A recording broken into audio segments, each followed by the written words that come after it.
Just a couple of years ago, I wouldn't have touched a pre-built PC, even if it was free. All right, that might be a little bit of an exaggeration, but I mean, they're expensive, they have issues out of the box, they're packed with bloatware, they're impossible to upgrade thanks to proprietary components, and somehow they still manage to gloss over some of the most important necessities. So, I asked ASUS, jeez. I asked ASUS for a PC to secretly inspect it and see ultimately whether or not this thing is a piece of crap or if it's something that's actually worth picking up. And I don't want to spoil anything, but I was actually really surprised. By the way, only 5% of you guys watching this video are actually subscribed to the channel, so it would mean a lot if you actually just went ahead and hit the like button down below and hit the sub button so that you see future content from me from here on out. Thank you guys for showing support. It means the absolute world to me. This whole thing got me thinking though, what better way to do this experiment than to find the literal most expensive pre-built that I could actually get my hands on, the ASUS ROG G700. By the way, this video isn't sponsored. ASUS did gift me this PC, but if you've actually been watching this channel for some time now,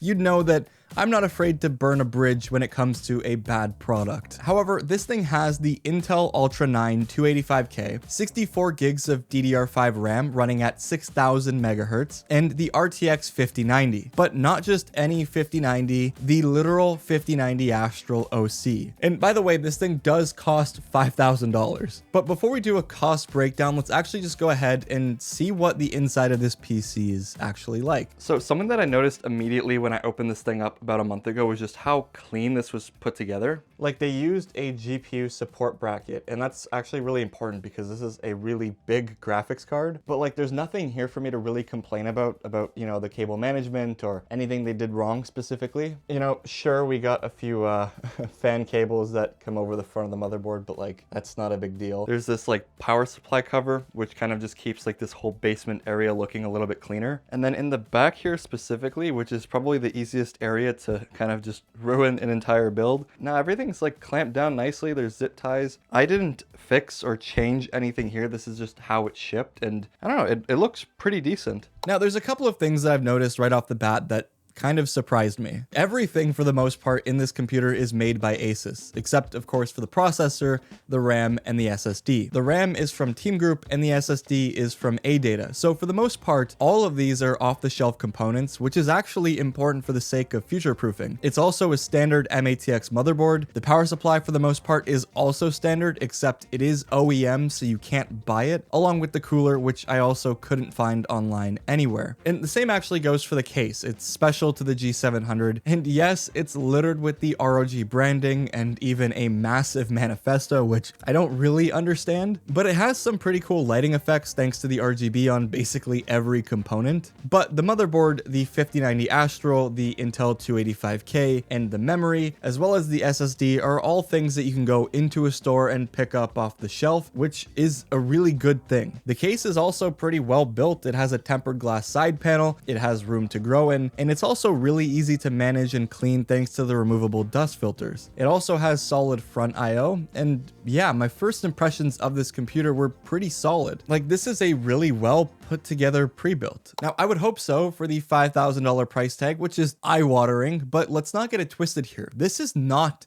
an expensive computer. Huh? I mean, it is undeniably really pricey. It's $5,000. I'm not going to go out of my way to pay $5,000 for a PC, and I've never even built one that was relatively close to that price point. But this is also a really high-end computer, and it's pretty much the best that you can purchase. So the cost is high, but you are getting what you pay for. And what if I told you that even though it is $5,000, this PC is actually a pretty good deal? So I did two things. I tried to undercut this PC with a custom build that I've put together, and I've tried to match it. Now, I did want to respect as many parts as I could. I used the same SSD, which is the ADATA Legend 860, a 2TB PCIe Gen 4 SSD, which runs about $150. And I've also included the 64 gigs T-Force Vulkan, the same DDR5 6000 mega transfer kit for $450. Now, I've had to swap out the power supply, which is a 1000 watt 80 plus gold unit. I did have to change the case in both of these builds, and I also had to change the CPU cooler because, like I said, these aren't actually for sale. So I've replaced them with an ASUS Tough Gaming 1000 watt 80 plus gold power supply, which is about $185. The ASUS Prime LC240 liquid cooler, which is about $92.98. And for the duplicate PC, a very similar ASUS Tough GT3 302 ATX mid-tower case for about $165.99. I did that just to stay on brand. These are mostly ASUS parts, so I wanted to keep it at least relevant to see what you can get from ASUS for this price point. So those are what's going in the duplicate PC. However, I did try to undercut the other build with the Aorus Master 5090 from Gigabyte, which is the cheapest 5090 that I could find on PC Part Picker that's also actually available, and it cost $2,700. So ignore that. It's not available anymore. The cheapest one is actually $3,089 that's in stock, so that didn't last that long. I'm gonna go with this video with the prices that I've already made because that's just what it was at the time of recording.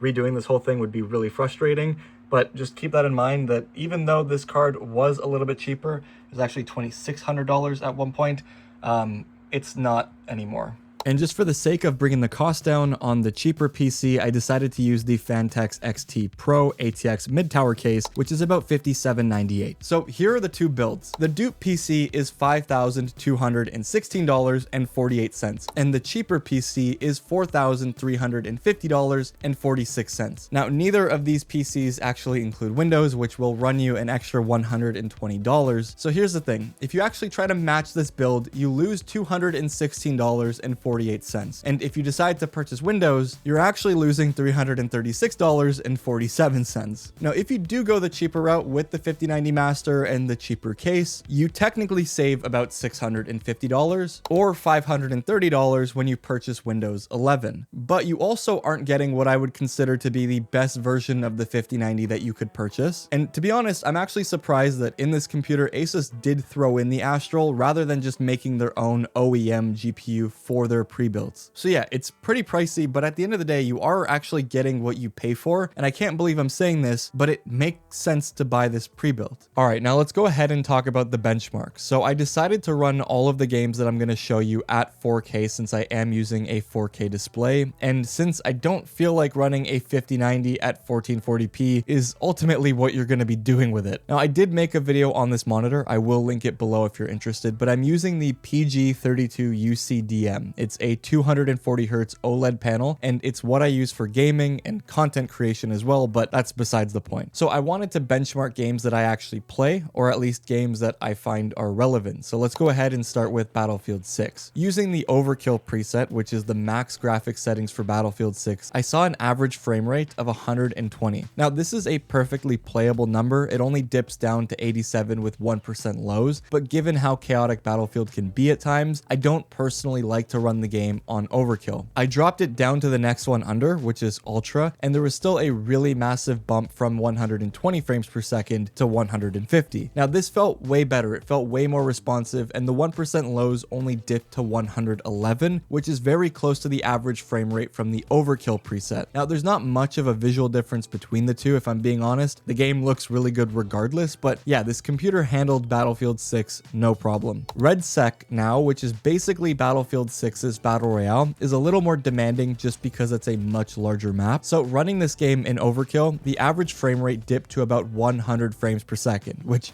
again is still very playable. Like, I want to remind you that these are insane numbers for 4K with no upscaling, but I did feel some of those dips down to 71 with the 1% lows, and it didn't feel as responsive. Ultra though was way better. I was getting 126 frames per second, which once again felt really good. The Ultra preset is how I've been playing Battlefield 6 personally, because even though I do care more about frame rate, I also like the idea of my games looking good, and with the 5090 inside of this thing, it really does. Assassin's Creed Shadows now is a game that I tried on a PC way back earlier this year that I've built with a 5070 Ti, and it needed DLSS at 4K to prevent it from looking like a slideshow. However, at max settings, this is with ray tracing and fancy features turned on, I was getting an average of 62 frames per second. The 1% lows were a little rough at 41, but this is a story-driven game. It's famously also not a very optimized title, but this is something that I would really enjoy to play sitting back with a controller and just taking in what the game has to offer. Now, I did try DLSS here just for fun, and it made a massive difference to the game without adding any sort of latency. The average frame rate jumped to about 124 frames per second, and again, this game is pretty unoptimized, so I did see dips down to 51 with the 1% lows, but I don't really see this being a problem problem. Overall, it was a pretty solid experience, and if you haven't played this game, I would definitely recommend trying it out. I just wouldn't pay full price for it. PUBG, on the other hand, though, is a weird one. I mean, this game is the best performing game that I've looked at on these tests. I was using the DirectX 12 version, which is very important to mention because it does have the highest fidelity, and I was getting 215 frames per second on average. What's even crazier is the 1% lows were still close to the 140 range, so overall, it was a ridiculously smooth experience. And I've also just straight up never seen PUBG look and run this good, so it was pretty sick for what it is. Now, Warzone was also a game that I thought would cause issues, but it was very buttery. I mean, I was playing Resurgence, so it is a smaller map, but I was getting about 155 frames per second, and honestly, I just sat down and started playing and forgot that I was even benchmarking. Playing this game at 4K maxed out is wild. Like, this is something that now that I've experienced would be really hard to go back. The 1% lows,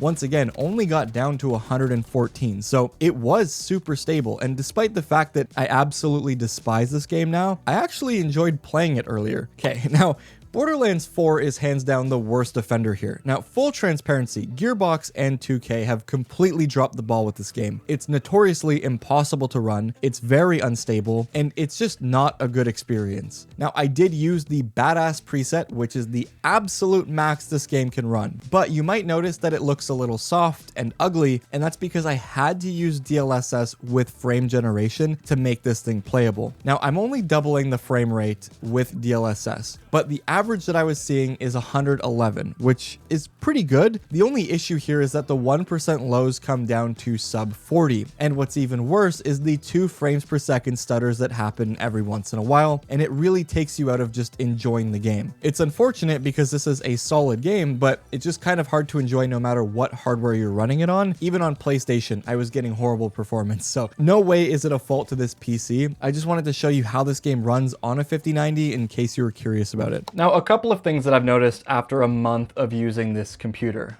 For one, going into it, I thought that this 240mm liquid cooler would not be enough for the Intel Core Ultra 9 that's inside. And I was actually really wrong, thankfully. When I was benchmarking, I did record the CPU temps, and the highest that it got was 62 degrees Celsius on the hottest core. Now, I did have the fans cranked in Armory Crate, so I mean, that is a thing, but even then, that was still really impressive. I also thought the power supply wouldn't be enough and that maybe I'd have some issues with like unexpected shutdowns when, you know, I was in a game and there was like a really big spike in performance, but that didn't happen either. And the 1000-watt unit inside does seem to be pretty solid, even considering the fact the 5090 can boost up to 650 watts and the Intel Core Ultra 9 has a peak of 250. So pretty high-end components, but it's been handling it. Now, I do think that it would have been nice for ASUS to also include higher spec memory. 6000 is fine, but with a PC that's this high-end, I think 6400 megahertz would have ultimately just been a better option. And there was one problem